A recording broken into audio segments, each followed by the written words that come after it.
welcome in. We are back. Week 2 waiver wire ads and some of the start sits for the week. I'm here with Bobby. Bobby's joining me this year. These shows, they kind of go however long we got participation. We got a lot of people with a lot of questions. We're going to take the time to answer them. If there's not a lot of people hopping on, then these end early. So make sure you guys are here around 7 o'clock on Tuesdays so we can answer your guys' questions. Bobby, what's up, brother? Nothing much, man. Another crazy week 1 in the books. A lot to talk about, a lot to go over. How about, are you cool if we start with your article first? Go ahead, man. Okay. So dissecting it. Number 1, I feel like is going to be on a lot of people's radars and is going to be one of the top ads in a lot of leagues. Isaiah Likely, buddy, I don't think I could agree more. I just think at such a premium position where you're always looking for the next guy that could come out. I mean, Mark Andrews was healthy, and unfortunately he was kind of blanketed, and as a Mark Andrews owner myself, it sucked for me, but Likely was getting a lot of looks, and I think that he is going to be a high priority, and I think he's going to be worth it for this season. Did you put him at 1 because he's your number 1? Or, what do you think about him going forward? I didn't really necessarily even though it's 1 through 5, I didn't necessarily have an order in mind when I was going through, but I don't personally hate him out of the remaining 4 that I have on there. I don't hate him as 1 simply because, and this is how I'm going to explain it once I get into the stock market stuff that's coming out on Thursday.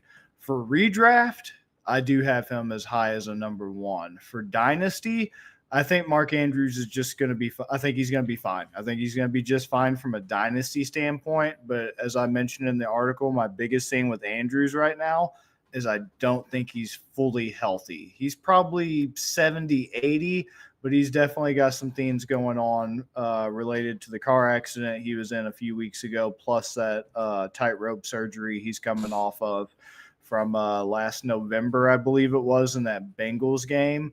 As I mentioned in the article, Tony Pollard had a very similar surgery January last year.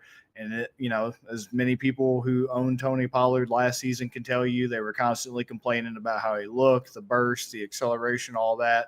A lot of people didn't think that honestly came back until this past Sunday when Tony Pollard was on the Titans playing that first game against the Bears. So I don't know if it's going to be necessarily that long for Mark Andrews. Everybody's different. Everybody's body is different. You heal different rates, different of aggressive rehabilitation, which you use to help you recover, et cetera, et cetera. But I do unfortunately think it's going to take a little bit before Mark Andrews starts to get going in full Mark Andrews fashion. Probably week 7, week 8, which isn't a backbreaker, but it's just going to be a little bit of a slog. Isaiah Likely too doesn't look too bad with all these big name tight ends outside of Laporta, Kelsey had a pretty crap game. Kincaid had a crap game. Andrews had a crap game. McBride, not a great game. It was just it was a killer week for tight ends. And so Isaiah Likely having such a great week is kind of the cherry on top. If you didn't have one of those top guys, then you get Isaiah Likely and you feel like you have one of the top guys, or you do one of the top guys and this can kind of be your little safety crutch until, your Mark Andrews, your Kelsey gets back. Like you said, I wouldn't freak out on any of those guys. I'm not dropping any of them. I'm keeping all of them, and I'm still playing them. Honestly, if you drafted them where you drafted them and the way you constructed your roster, you have to start them. It sucks, but you're just going to kind of have to ride the highs and lows until the season kind of averages out like it always does. If anything, in our Dynasty League, I'm strongly considering going shopping, actually. Yeah. I mean, what better time to get value than I love buying low. I love buying low, Bobby. Especially with a lot of overreactions to week 1. Yes.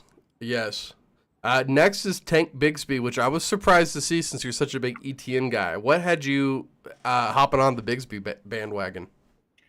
Purely handcuff, and honestly, I was struggling this week with my waiver wire article because there's a lot of guys I could put on there, but my thing is, and this might even be the approach I take personally, I hate giving out the info because you're in so many leagues with me, but cat's out of the bag, your priorities behind mine, I'll let it slip.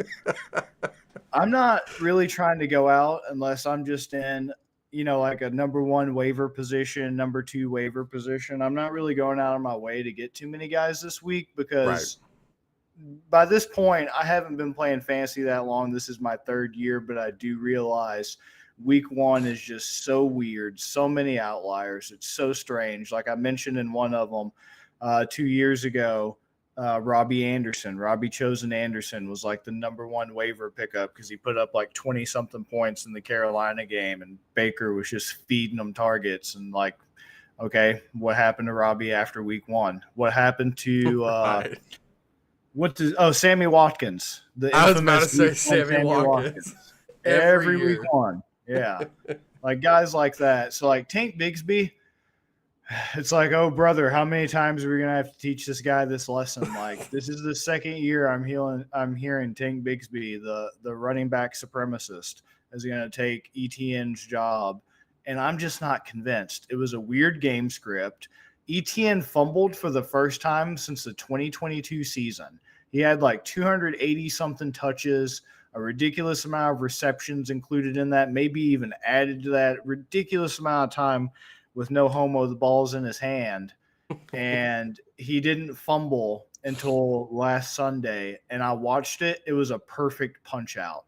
You know who else fumbled yesterday with a perfect punch out? Brees Hall. I was Are gonna you say freaked Breeze. out that Braylon Allen's going to take Brees Hall's job? No, everybody for whatever reason just loves to hate on ETN, just loves to act like he's like so bad. He's perpetually undervalued.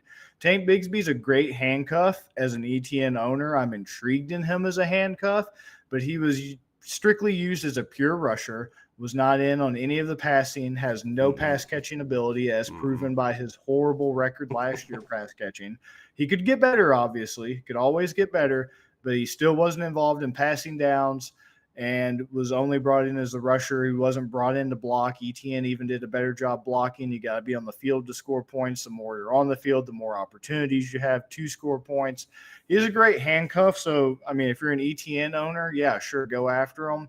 But I really am getting tired of the second year in a row of hearing that ETN's just going to magically overtake. Bigsby's just going to magically overtake ETN. Yeah, he'll give ETN breathers. In the NFL, you always have guys come in, give breathers. He might even do like he did last year. He'll probably steal a touchdown or two here and there, but he's not going to have standalone value. But I just struggled to kind of think of people. I knew he'd be popular with everybody else. I mentioned I'm lower than consensus on him because apparently I'm a crazy person and everybody else is once again convinced he's going to take that starting job.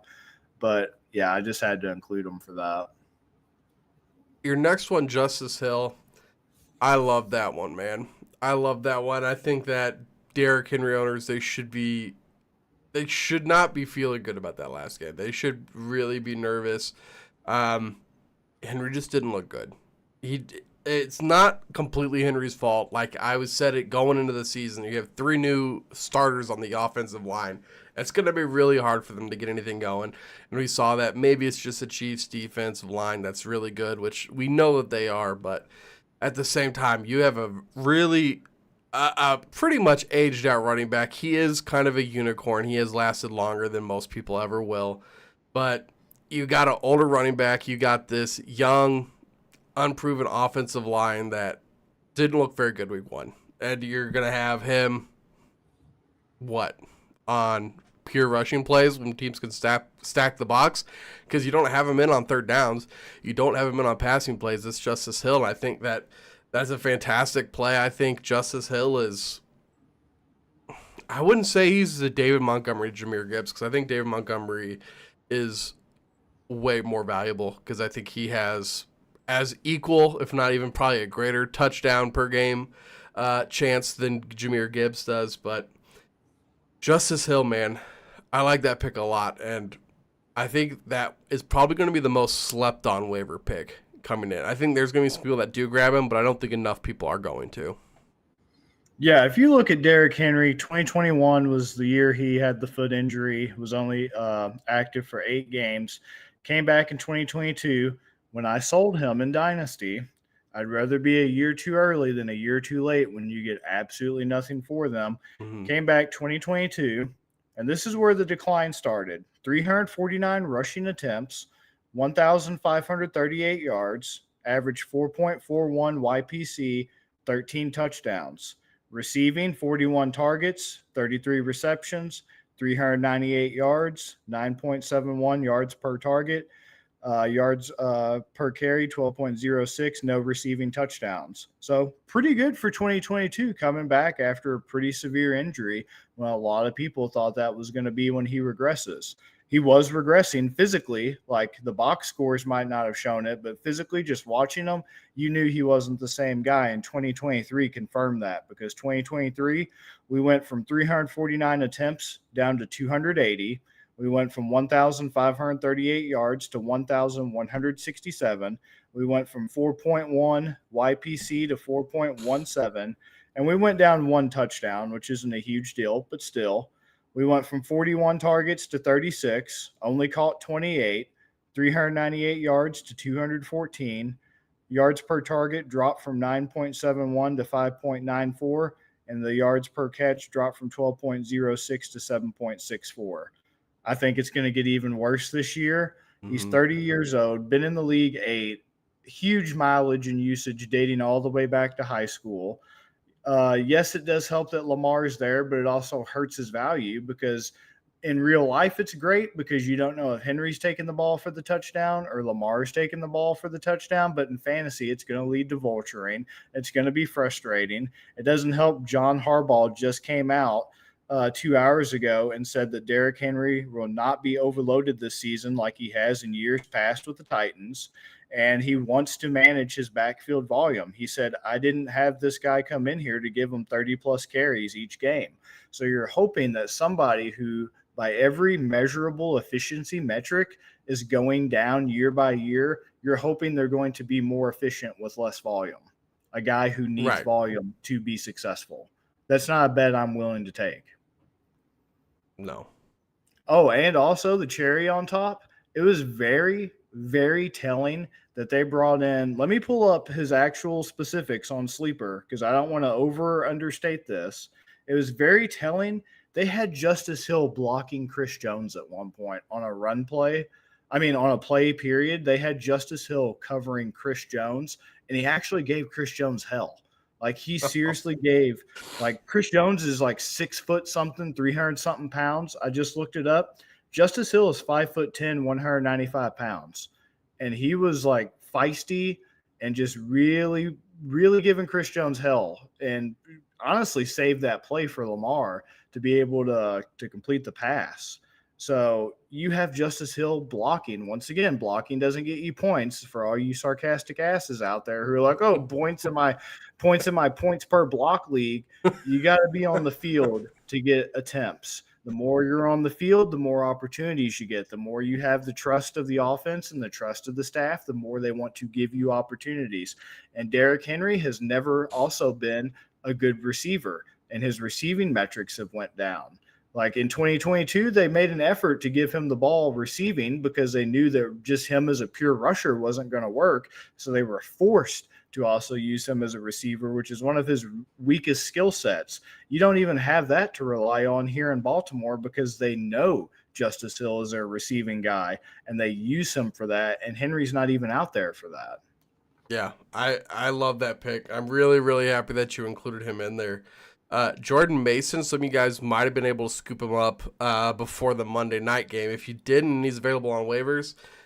He made quite the case for himself there on Monday night. He looked pretty decent.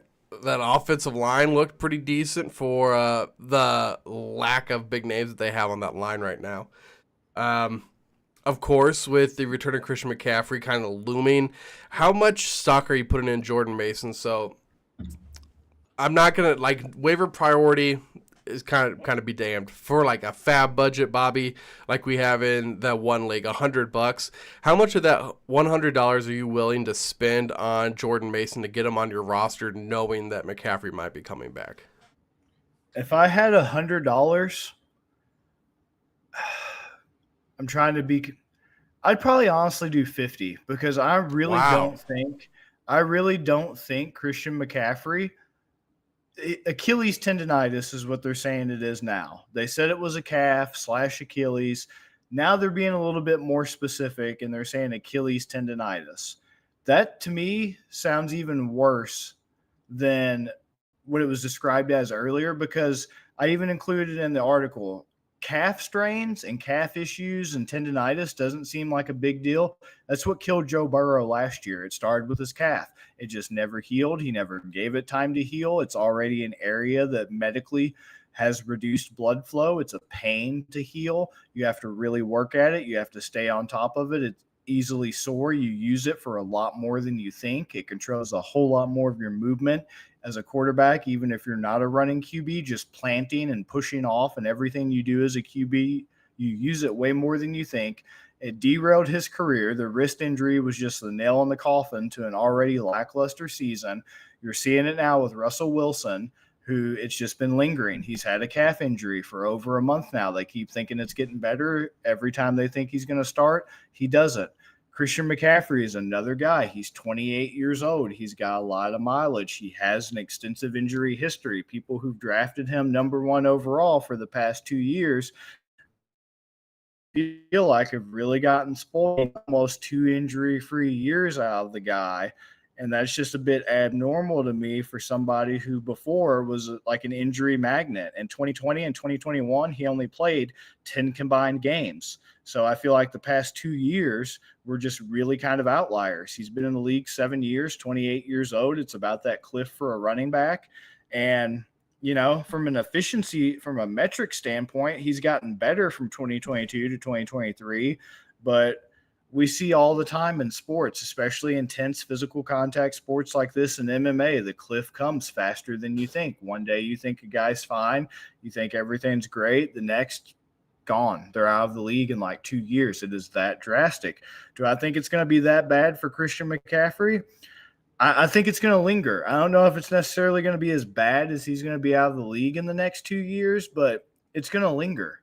And an Achilles injury, tendonitis, leaves them susceptible to an Achilles injury. And your Achilles, it's not just your Achilles, it's every other part of your leg muscle that is now weaker, more susceptible to this. The Achilles basically controls the whole thing. It's why so many guys who have MCL, ACL, meniscus injuries, all that, they also can get Achilles injuries, like what happened to Dobbins. Dobbins blew out his ACL and MCL, came back after he thought he was healthy and ready, blew out his Achilles. Or you blow out your Achilles first, then you come back, and then it's your ACL, MCL. It's like interchangeable. I think he's going to be missing quite a few more games. Jordan Mason let the cat out of the bag that he knew, I think it was like as early as Friday, that he was going to be the starter. And now they're already saying again, after they just played, that Christian McCaffrey's in danger of sitting out another day, and he's the dreaded day-to-day, which you would think would be a great thing to hear, but actually it's very vague and unclear because they don't even know. I'm really uncomfortable, especially if I'm a CMC owner. I would go as high as like $50, especially if I'm a CMC owner. If you're not a CMC owner, it just depends on how bad you want to screw over the CMC owner and how much of a threat you think they are, because you got to be strategic with your fab. And I wrote that article last night, even before I saw Jordan Mason play, because I even ended his little section saying he's going to have the volume. Let's see what he does with it. I'm very impressed with what he did with it. And I was committed to the guy even before seeing him play. And now seeing him play last night, I'm spending a lot of money, especially if I have CMC. It's mandatory at this point. I know handcuffs are controversial. I mentioned that, but I'm going for it. The stocks are rising. The Mason stocks are rising.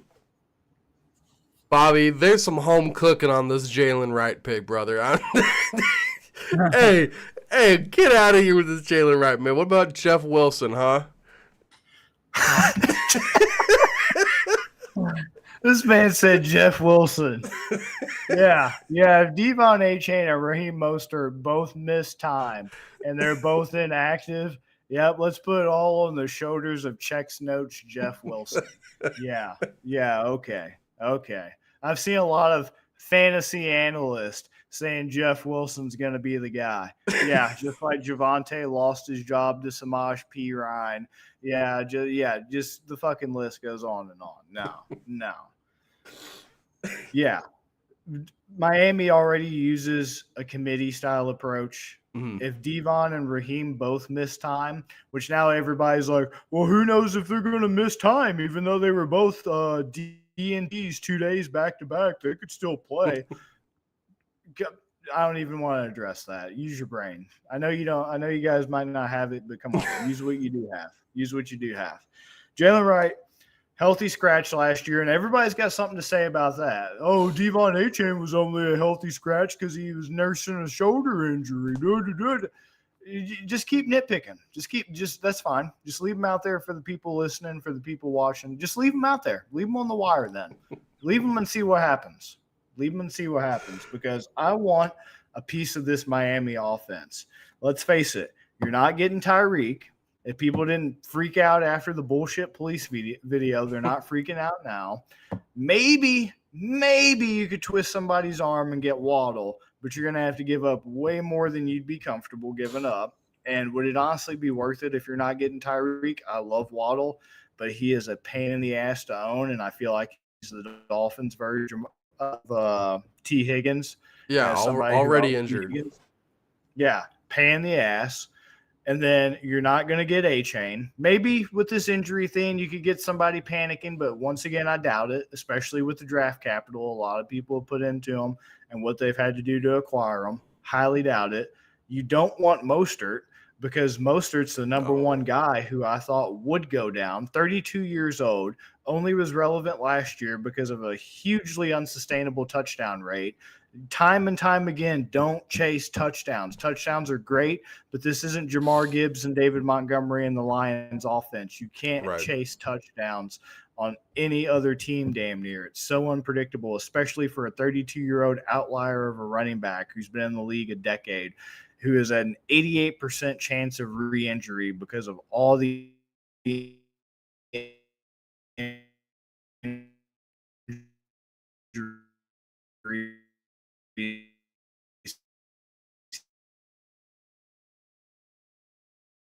I think we might have lost Bobby there.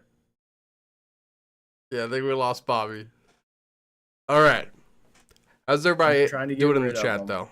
And that's that. We got Bobby coming back here. Hold on. Bobby, I'm throwing you back in.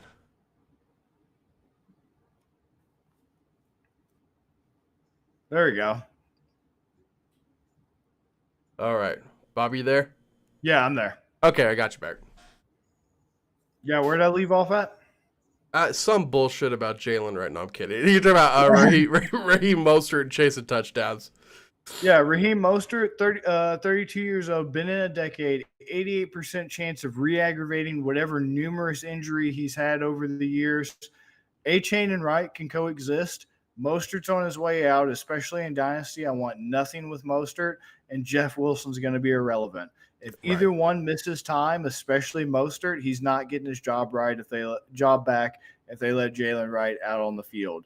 Everybody's hating on Jalen Wright. I think he's one of the better running backs in the class of underrated running backs. There's a lot of underrated guys with a lot of opportunities out there that I didn't even get the chance to touch on. And he's basically the only realistic piece of that offense you're going to be able to acquire that you would actually feel good about starting, because I've already covered how you can't have Hill, you can't have Waddle, and you can't have Achane, and you can't have Tua. Tua is obviously the big piece that you would want because he controls all those weapons and gets points off of them, except for handoffs to the RBs. But you're also probably not going to get Tua, especially if you're in a 2 QB or super flex league. Wright's the affordable one, and as I mentioned, all the people who probably dropped him after freaking out because he was a healthy scratch is going to be just like Achane last year and how you got him in our dynasty for waivers after he got dropped. It's going to be basically you're getting a guy who's like a number 2 at worst running back dynamic on a high-octane offense that uses a committee approach very effectively to where both guys are sustainable. He's young. He's ready to prove himself. And he's got 2 injured mediocre guys in front of him and 1 really good guy, and I can get him for nothing. Why would I not be all over that? Bobby, you want to play a game with me? What's up? All right. So we're going to go down this list. This is the top 10 added and dropped. Well, we're just going to do the added. We're going to do the top 10 most added people on Sleeper so far, and we're going to give them either a slam, as in add them to your roster, or a scam. Stay away. Okay. Slam or scam, okay? Okay.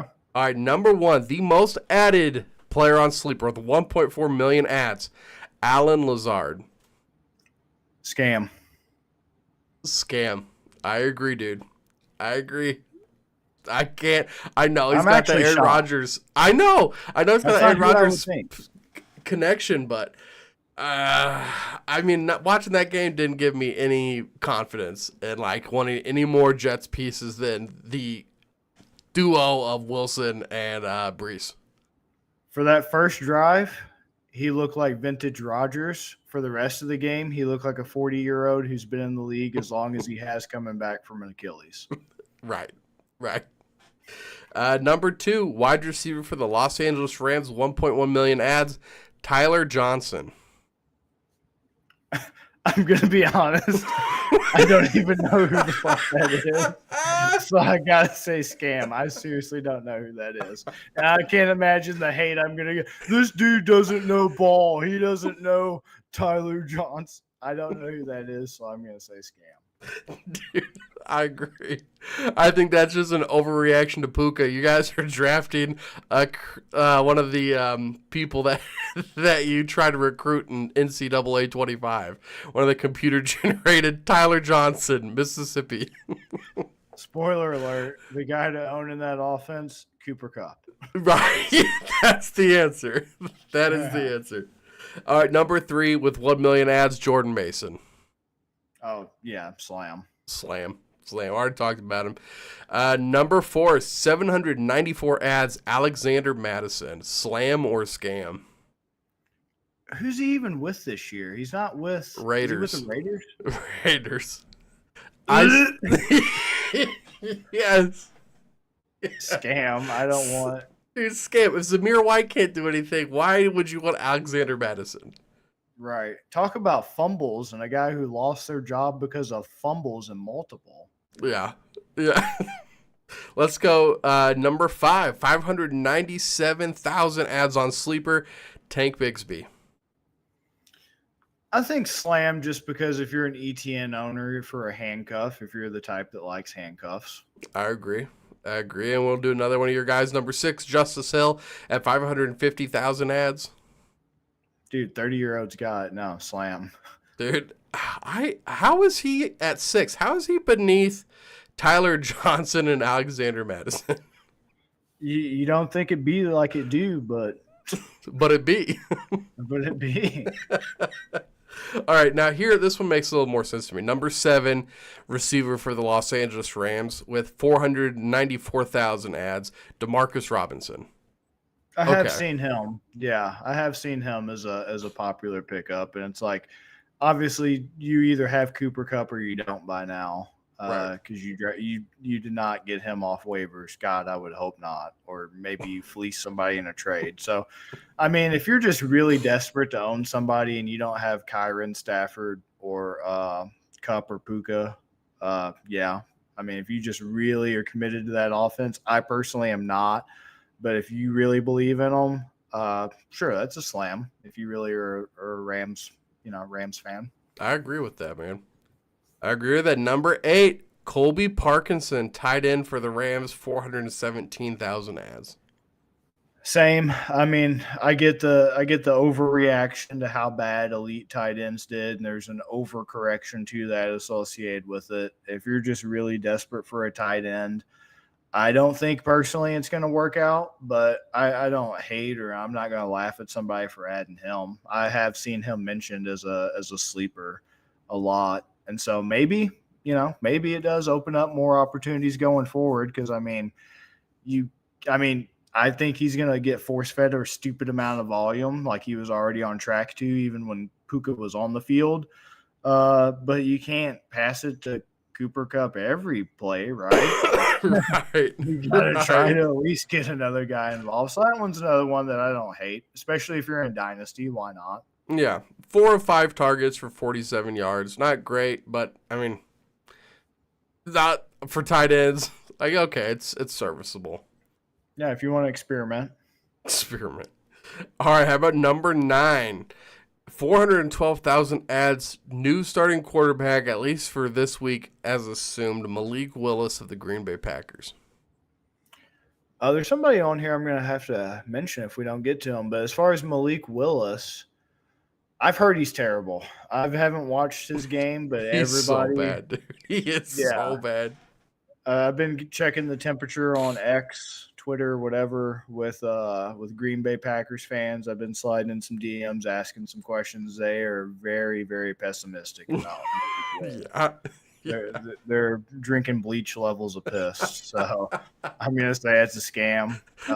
You probably have, especially if you're in a super flex or 2 QB, at least one other quarterback on your bench that you're gonna want to start before you start Malik Willis, which would lead me to think there might actually be 2 people I could come up mentioning on this.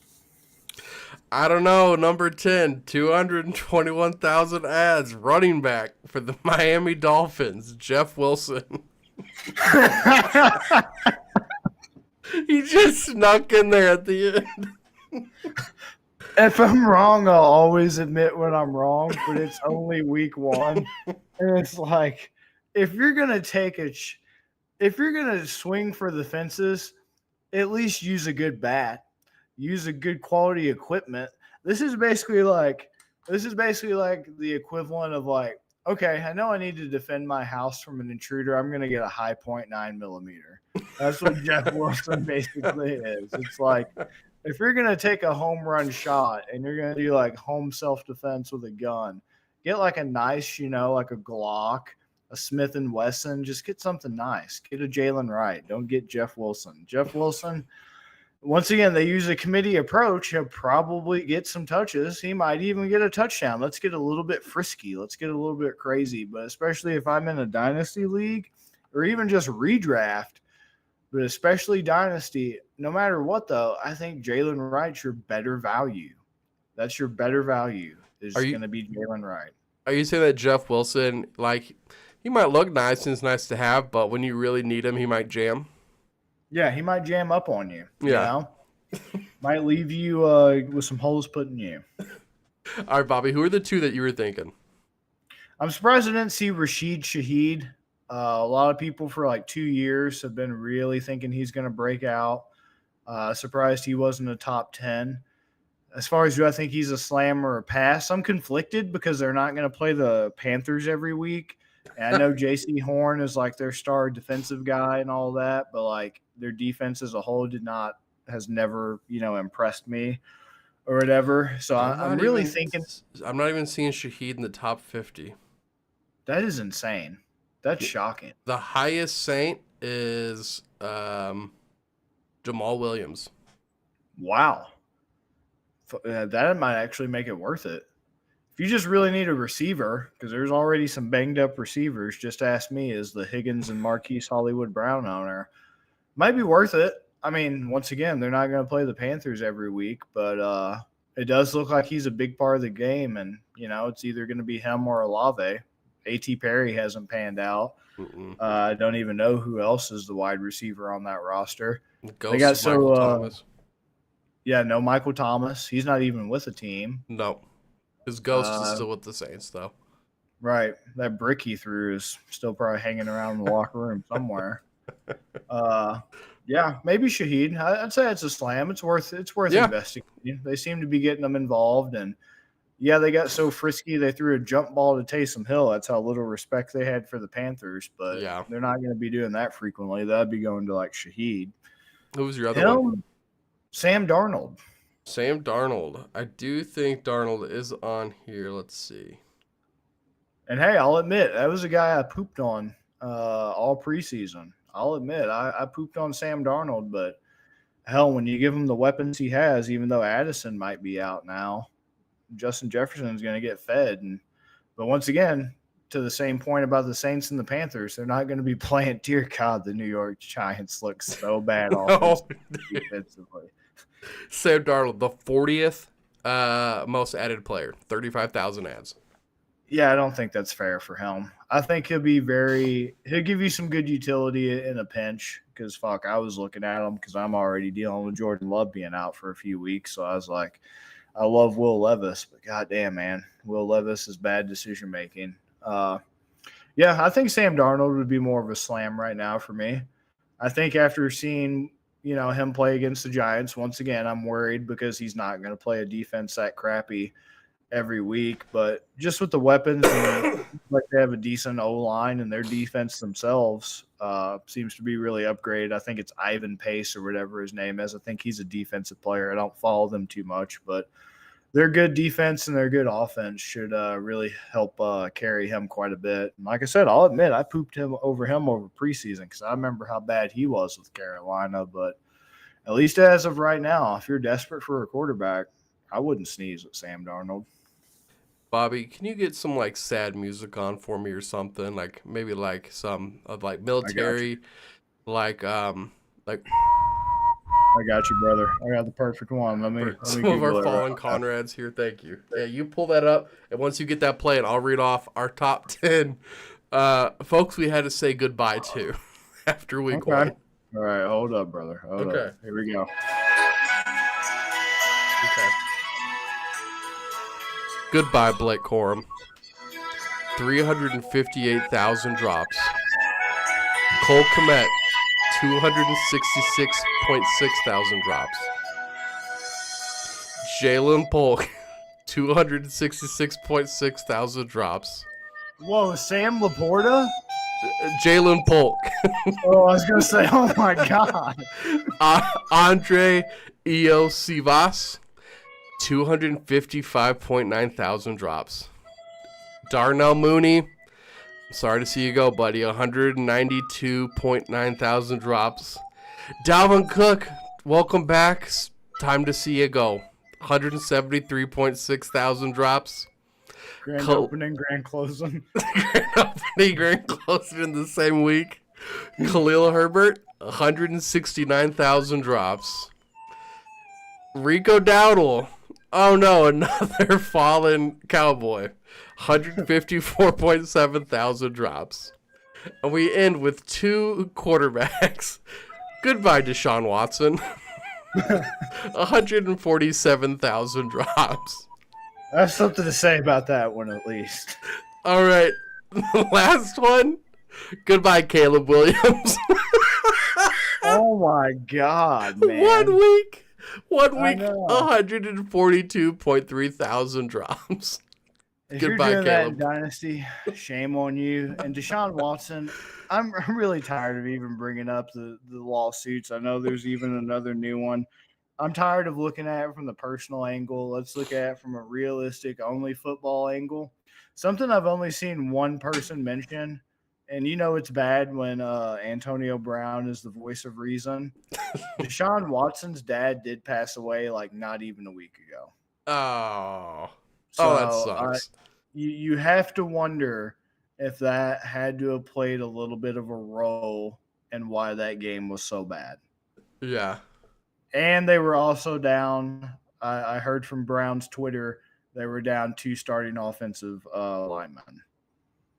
So as much of a terrible human being as he is, I'm not in fantasy football for the Boy Scout championships. I'm in it for the fantasy football championships. I'm in it to win, not pick the most morally straight players, because if that was the case, bye-bye Tyreek Hill. Right. Bye-bye Alvin Kamara. Right. If you ever had Ray Lewis in a league, bye-bye Ray Lewis. I could go on and on with players who've been arrested for, domestic violence, et cetera, et cetera. I'm not drafting the most Boy Scout league. I'm drafting a league to win. Deshaun Watson, for it being week one, number one. Number two, his dad passed away very recently. Number three, they were down to start an offensive lineman. I'm going to wait and see. Well, as someone who owns Deshaun Watson and is forced to play him over Daniel Jones in a 2 QB league, I hope you're right, man. I hope you're right. You mind if I would rather play Deshaun? At least he has excuses. I don't really know what Daniel Jones' excuse is. I don't. He's just bad. He's just Yeah. bad, man. You mind if I run through a couple matchups I'm looking at, and then we get out of here? Yeah, go ahead. Okay. And everybody, no chat messages today. We've had people come in and out. These Tuesdays are for you guys. So make sure you guys are hopping in here. I'm looking at right now with all those injuries and it being a short week for the Dolphins. I'm looking at the Dolphins receivers to take advantage of a weak Buffalo secondary. DeMar Hamlin is a starting safety over there.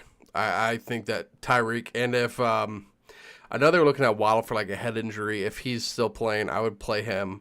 Then we got the Niners versus the Vikings. I mean, I guess Mason. You can start pretty much. You're always going to start the Niners guys against the Vikings defense. Vikings, I think, might have a tough game. So caution with Jefferson. You're probably going to have to play him, but he's got a good chance of letting you down this week. Giants versus Washington Commanders. Danny Dimes might actually have some time to throw, so I'd be looking at Malik Neighbors and a bounce back game from Terry McLaurin here against a horrible Jets, or not Jets, New York Giants defense. Packers versus the Broncos. Sorry, not Packers. Steelers versus the Broncos. Yeah, this is a horrible game. Russell might play. I doubt he plays. It's looking like Fields will play again. With Surtain locking down George Pickens. I mean, if you want to roll out Najee or Warren, other than that, I don't really want to start any of these guys. Freiermuth maybe. And then up from the Broncos side, I would rather not start any of those guys at the moment. Unfortunately, even Javonte. Defensive game. Yeah, a completely defensive game. This is going to be like a 3-6 game. Right. Looking at Ravens versus the Raiders. After the Ravens just had that horrible loss, and now they get more time to rest before they come in and play the Raiders. And this game is in Baltimore, their home opener. I think they're going to smack the hell out of the Raiders. I don't want to play any Raiders guys. I definitely don't want to play Zamir White. Baltimore guys, I feel like you can play Henry in this game. You can play Flowers. Andrews likely play all your guys. Chargers versus the Panthers. Man, J.K. Dobbins was looking good over Gus Edwards. I guess I would trust J.K. Dobbins week 2 going against the Panthers. Panthers just got blown up by the Saints, who I think are going to be one of the worst teams in the league this year. So just, I don't want to play any Chargers receivers until we see something. Like, I just don't trust any of those guys. Even against this defense, I mean, if you're really desperate, sure, you can play your Johnston, your Palmer, and your McConkey. I would just, if I have anybody else, I'm probably playing them. I think a sleeper game is this Bucks versus the Lions. I think you can play all your receivers in those games. Rashad White might have a little bit of difficulty in this game, getting going with Aiden Hutchinson on that defensive line. For Detroit, might eat up that middle a little bit. With his speed, he can get to those guys, and they got some good linebackers out there in Detroit too. So I'm playing all my receivers: Mike Evans, Chris Godwin. I'm playing both those guys. Like Jalen McClellan, I think is his name. McMillan. Yeah. I might sit him out this game. I think it's going to be more to those main guys. But roll JMO out until further notice. And Amon Ra, I know he had like 4 points last week. It sucked, but you have to play him. So make sure you get him in your lineup. Chiefs versus Bengals. Bengals hate the Chiefs to death, so I'm expecting all the Bengals players to be ready. Jamar Chase is going to have our best corner on him. T. Higgins might get to eat a little bit in this. I'm just not expecting the Bengals to still look good yet. If I can not play any of the Bengals guys, I mean, I've got Jamar Chase. I might not start Jamar Chase. But as far as the Chiefs guys go, Bobby, I'm going to pause. I'm starting Higgins. Yeah, I know. Against the Chiefs defense, it's scary. But they're the ones that want this win so bad. I know we were both like shitting on him. I mean, I'm playing Pacheco, and you're playing Kelsey. Do we have to start Worthy after week 1? Or is that just like, okay, maybe that's just a fluke week 1? I'm glad you mentioned that. We're doing week 2. That week 1, really did not help the Jamison Williams comparisons I made in the article I did over preseason with them. It really did not help. It was a designed, schemed, uh, schemed run for him that was just wide open, and then the other one was like a busted coverage or whatever, just Yeah. completely busted. Yeah. Which, if you're crapping on JMO, like people have been for going on 2 years now, you got to crap on Worthy, because those were the exact same type of plays that Jamison Williams was scoring on. Was those busted coverage, just he's left wide open because nobody took him serious, or he got schemed a jet sweep or whatever type Right. run around. So it's like, it's encouraging, and if anybody can do it, it's Andy Reid. But it's also, Detroit's not a bad offense either. They have a really good offensive coordinator and a really good head coach too. So really didn't help those comparisons. And, in my fantasy stock article coming up, I might even have him as a sell high, because Rashee Rice still had a 33% target share, which was the Huge. highest target share in that game. Kelsey's not always going to have only 4 points. Right. Like, Kelsey was barely in that game. Kelsey's going to get fed. He's a guy I think is declining. And on Dynasty, I'm trying to sell as fast as I can before everybody else catches on. But in redraft, he's going to be at least perfectly fine this year. He's going to get his targets. He's going to be A-okay. So he's going to get opportunities.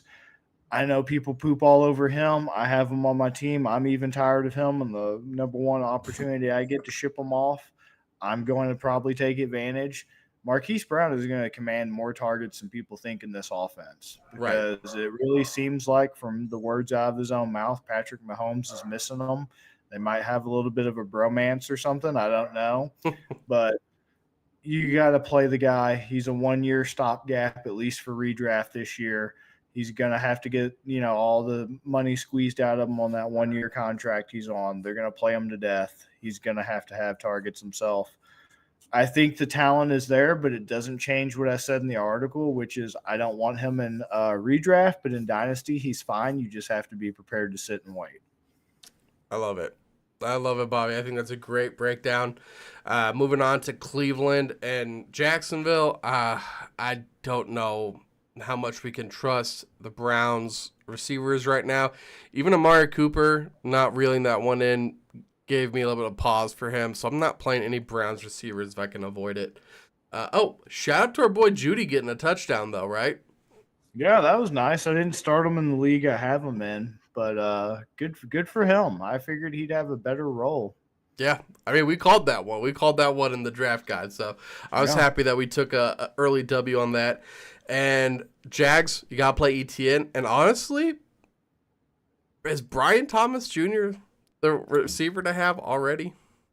Dude, I was telling you numerous times, why are people so low on BTJ? Wow. Why are people so low? And he even could have had another touchdown that was pass interference or whatever. Perfectly right in his hands, he called it, and it had a penalty or whatever. So, dude could have had 2 touchdowns that game, and he looked to be Trevor Lawrence's favorite target. The only thing that concerns me is we saw this week 1 from Ridley, where Lawrence was hyper focusing on Ridley and everything. So I'm a little bit concerned about the sustainability.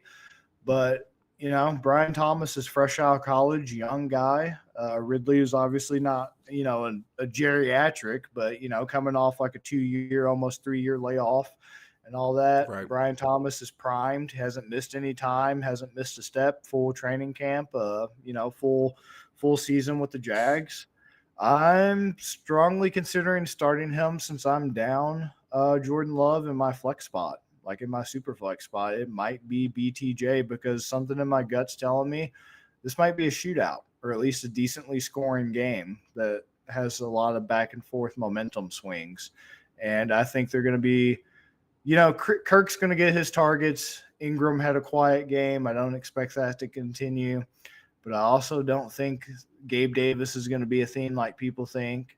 So it's going to be Kirk, BT, Ingram, and then ETN. And ETN gets some passes. He gets some air volume himself in the receiving department. But I think BTJ is going to be a pretty key piece of this offense. I really do. It was very encouraging to see him involved as much as he was in this first game. I agree. I agree, man. Whenever I get the Seahawks at the New England Patriots, nobody you can play on the Patriots except for Ramondre. So we're just going to leave that until further notice. He might Seahawks, be the steal, man. I know. Nobody wanted He him, might be the but steal. I know. yeah, he's going to have the volume. We'll see. I don't have much faith in the Bengals. I thought that the Patriots would win that one outright, and then they did, so that was awesome to see. And then we saw the Seahawks kind of just squeak by the Broncos. I think the Seahawks at this moment are better than the Bengals are. I think the Seahawks get the win. I think that DK is going to have a better game. I think all the receivers are going to have better games. And Kenneth Walker looked really, really good too. So I would start my Seahawks this week. Colts versus the Packers in Green Bay.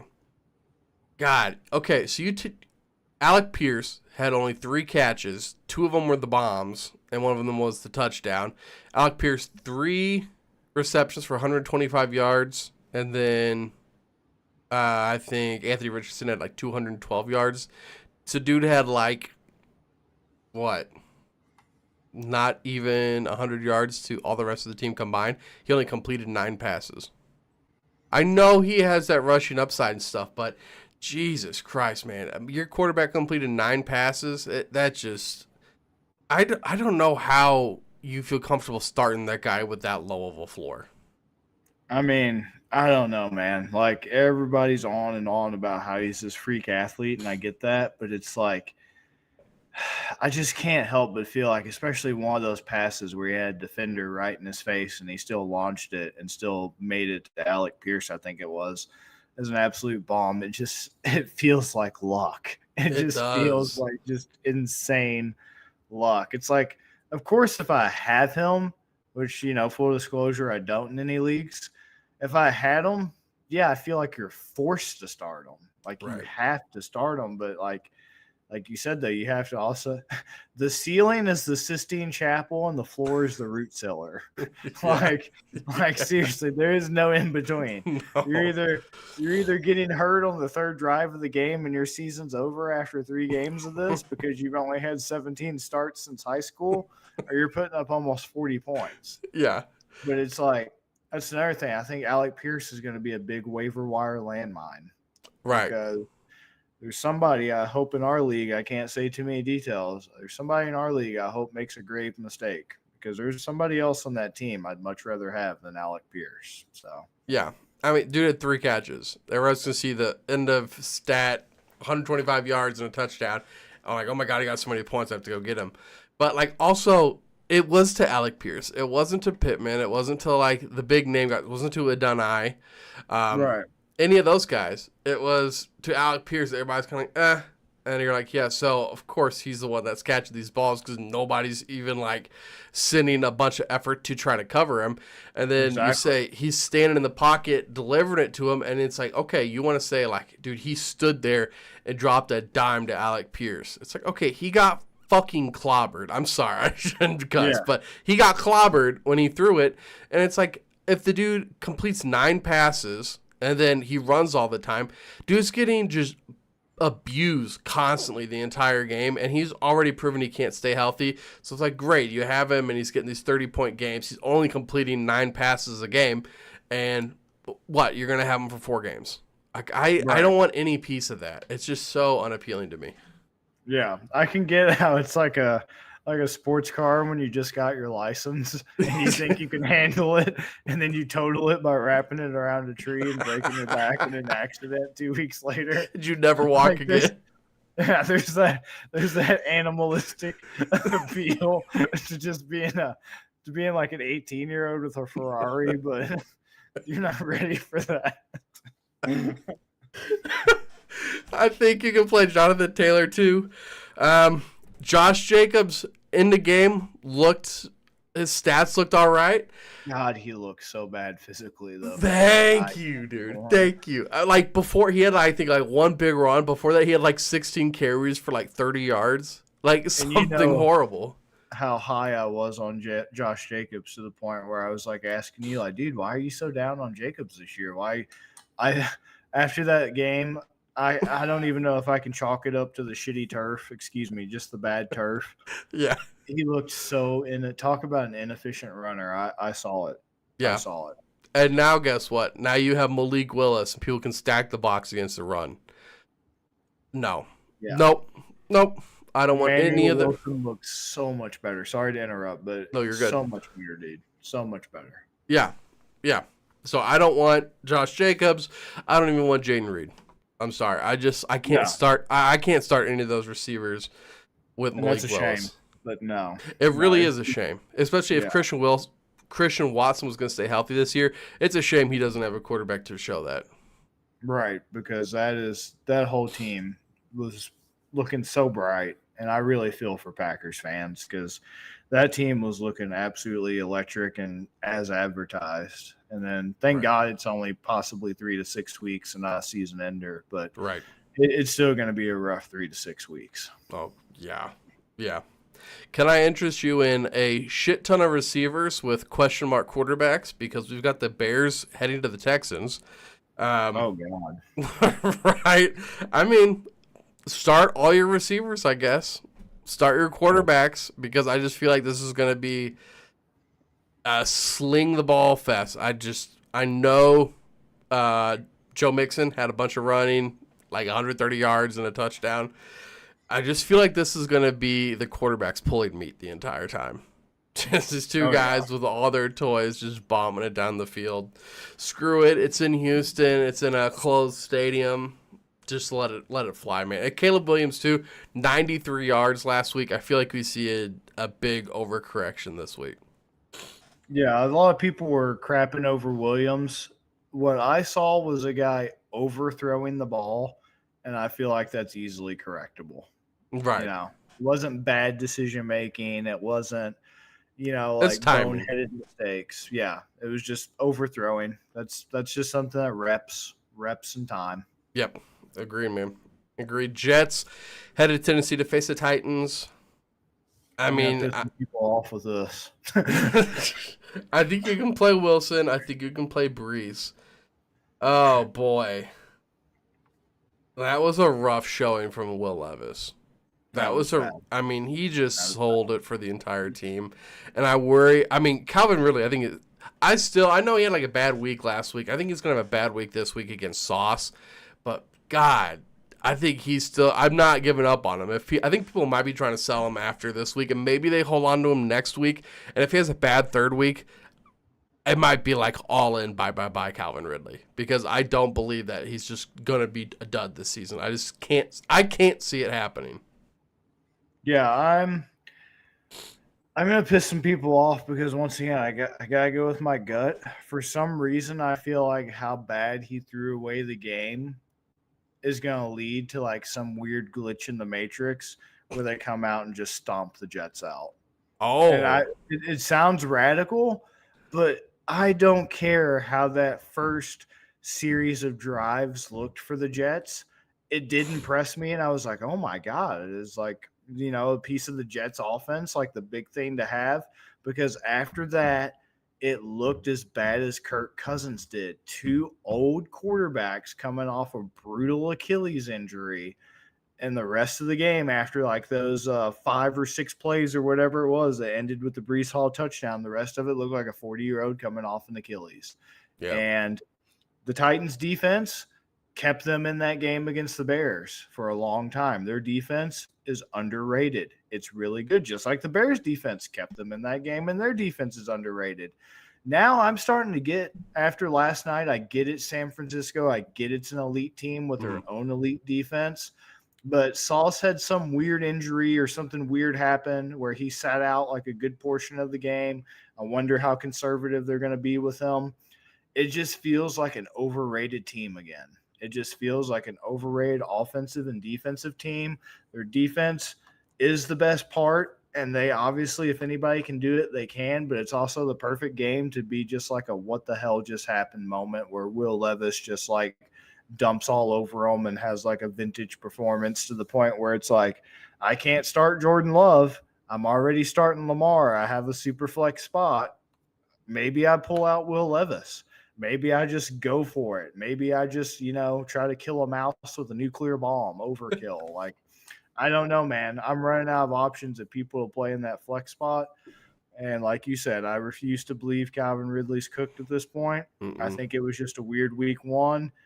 And as terrible as that decision making was, I feel like at this point, it's still very young in his career and it's still correctable. You can Right. just say, dude, don't pitch away the ball, just take the sack. And I think he's smart enough to realize that.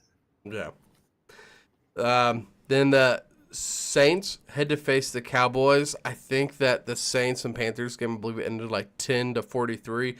I'm pretty sure the Saints said, give it to the next person and double it. And so they're going to lose 86-20 in this game. I wouldn't be surprised, dude. Dude, wow. This How is did real the tough. Saints blow out the Panthers? The Panthers got a lot better in the offseason. Saints got older, got worse. And then they come in and they just blow the doors off the Panthers. The Panthers, I mean, there just must be no spine, no, like, no care in the world. Like, oh, we're the Panthers. We just always suck. Like, how, after everything in the offseason, are you going to go out and get just destroyed by one of the worst teams in the league? I didn't get that. It doesn't make sense to me. And I keep wanting to call them the Stars, the Dallas Stars. The Cowboys come in and just annihilate the Browns. Much better team. I don't. CD is going to eat. I think Zeke is going to have a fine game. Kamara looked decent last week. I just don't see the Saints being able to do much of anything. With as good as that Cowboys defense looked against the Browns, I don't see Derek Carr and, I mean, Rashid Shaheed and Chris Olave against the Cowboys defense and Kamara. I don't see them having a lot of success. Yeah. I think Olave would be my number one start, and I think like he had such a bad week one also. I think that this might be a bounce back just because maybe he burns Diggs once. Other than that, I just Cowboys kind of. I mean, I don't really want to start Brandon Cooks or any of those guys. CeeDee Lamb and Zeke are really like, and Dak. You can start Dak. Yeah, I'm starting Kamara and I'm starting Olave just because of where you had to pick Olave. I'm sure he went Right. high. We have to. Oh, and one last thing about that Titans Jets. Don't worry, I'm hedging my bets because I'm also starting the Jets defense. So if I start Will Levis and he gets cream pied, it works out because I also have Jets defense in that league. So I'm hedging my bets.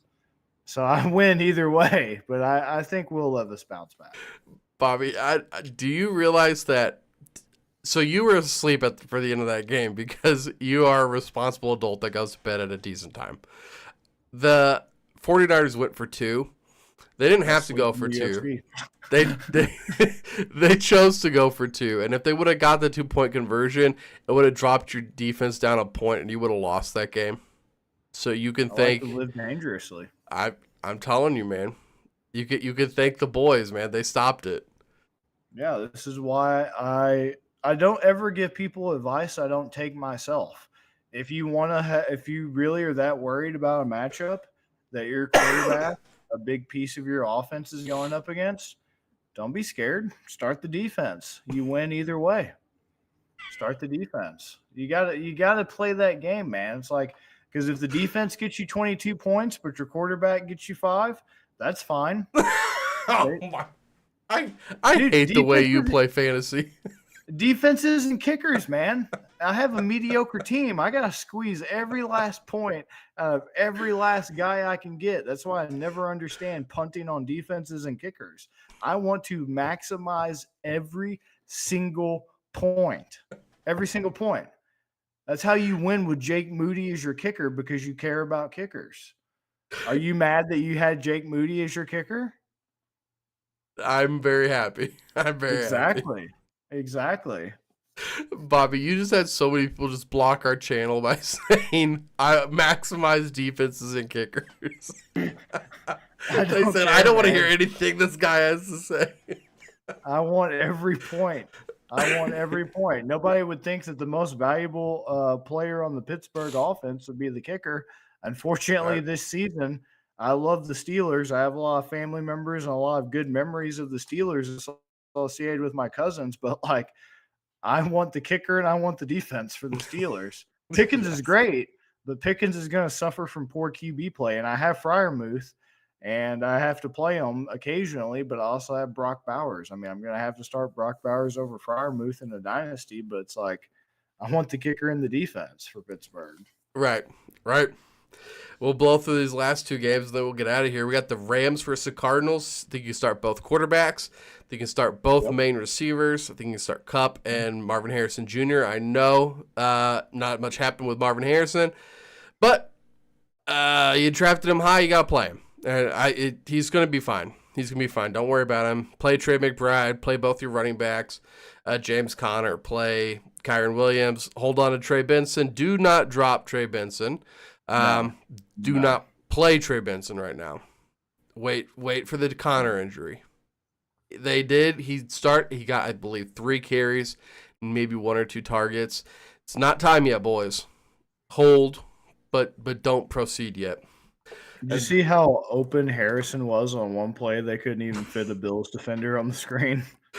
Bro, it made it to the meme recap. And he was like so wide open. He was literally like frantically calling for the ball. And this Kyler Murray was just, 5'0", just, oh God, where is he? I can't see. I just hear a disembodied voice. Oh man, the last game we got the Birds, Battle of the Birds. We got the Falcons versus the Eagles. Falcons. God, I don't want to start Kirk anymore. I don't want to start Kirk. You can play Kyle Pitts. I guess you can play another guy. Just did not look good. I know, but he caught a touchdown and he's a freaking tight end, so that made him probably like top 3 on the week. I have to start him in that one league. I have no choice. I drafted him too high. Right. Yeah, you have to. So I'm playing Kyle Pitts, playing Drake London, but I don't know about Drake London this season, man. And then you have to play Bijan. You just have to play Bijan. It doesn't matter who they're going up against. Eagles, do not bank on Saquon to score 3+ touchdowns a week, because I don't see that happening. I think he gets plenty of touchdowns because I think that it is going to replace a lot of that tush-push that we saw with Jalen Hurts. I think you start Jalen Hurts. I think you can start Devontae Adams. I think you could start A.J. Brown. I think it's time we have the conversation about Goddard not being a tight end 1. I think we have to start talking about him more in the tight end 2 with tight end 1 upside category. I just think that 100%. It's at this point it's been too long. It was like maybe it's just he went a whole season barely getting targeted, and it's like, oh well, maybe it hurts. It just wasn't as much in the game plan. At this point, it's like I just don't think Hurts likes going to him. So too many mouths, man. Too many dynamic guys. Yeah, and he's too many mouths, and he's not as dynamic as George Kittle. So I just don't think that you can have him in the tight end 1 conversation anymore. A lot of you guys, you have to start him because he is your tight end. But if you can avoid him, I don't think that's a bad idea. Yeah, 100% completely agree. I would stay far away. All right, well, the fantasy video that we did last week took me like 6 to 7, maybe 8 hours to make all the graphics, put it together, do all the stuff for it, get it uploaded, write the description, and it got 33 views. So it just took a long time to make, guys. If we get more of a following and these start growing, we might be able to go back and start making that again. I had a lot of fun doing it with Bobby and Bobby. We might even start doing it like this style too, just like breaking down all the games and the players and stuff, and kind of like you were bouncing back and forth with me. We might do that more. I like the top 10 add and drops. I think that was really fun. I think we got to do that again next week. And other than that, I like the format we got going to. I like breaking down your article too, kind of talking about who we're looking at. But I think really this was your first live since the first one you were on almost a year ago. It's a lot more laid back. I don't have to do any editing with it afterwards. I appreciate you hopping on with me, Bobby. Yeah, anytime, man. This was a lot of fun. A lot of football left in the season, and like I said, week 1 is always just wild. And as Mhm. much as you try to prepare yourself for it, even after 3 years, you always get surprised. And all these so-called analysts out there with the poop I'm seeing spewed all over social media, I'm putting my foot down. I'm tired of it. I'm sick. He is. Not cool. He is calling people out. He is retweeting their posts and just talking mad shit on them. I give it by the end of the week. If I'm not blocked by at least one major finger quotes content creator, I will consider it a severe personal failure and I might commit seppuku. Thank you guys for watching. Again, no comments today. That's fine. It was the first one. Not a lot of people are probably, also like you said, there's just not a lot of great waiver wire options out there. As the injuries start packing up, people have more and more questions. So please join us for future episodes every Tuesday around 7 o'clock. We're going to be on here. Thank you guys for watching. We'll see you later, guys.